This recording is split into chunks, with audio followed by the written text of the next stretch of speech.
আজকে একটা গপ্প শোনাবো, গপ্প আপনাদের। হুম। তো একটা গাধার আর একটা মুরিদের আর পীরের গপ্প।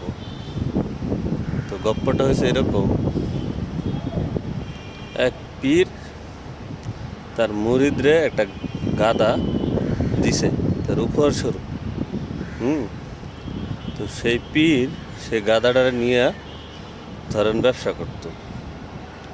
হ্যাঁ, মালামাল নিত মানুষের, সেটা দিয়ে সে একটু উপার্জন করতো, বুঝছেন।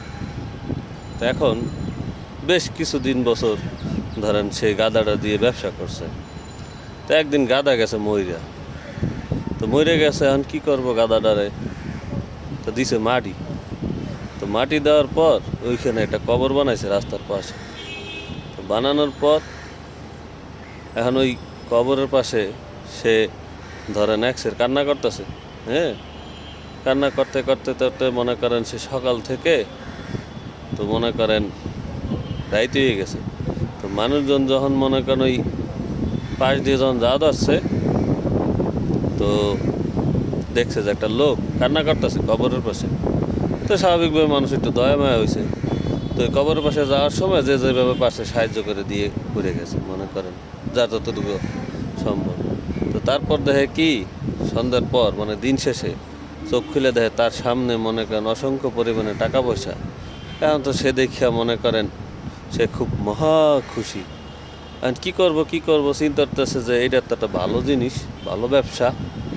তাই সে কি করলো, ওই কবরটারে সে বানাইলো একটা মনে করেন মাজারের মতো। এখানে একটা তো নাম দেওয়া লাগবে। সেই মাজারের নাম দিব কি? সেই নাম দিছে গাধা রহমতুল সাল্লার মাজার। বুঝতে পারছেন?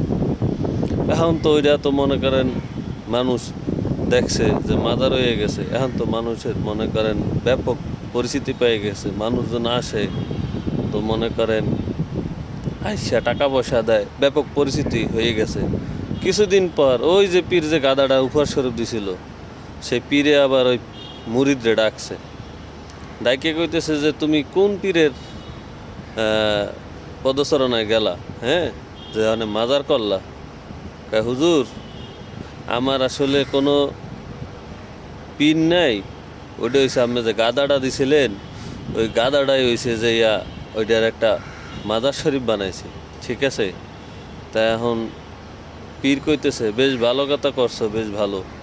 ওই যে গাদার যে মায়া ছিল না, এর মার কবরটা কিন্তু আমার এখানে।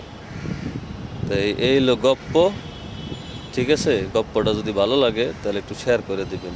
অসংখ্য ধন্যবাদ আপনাকে।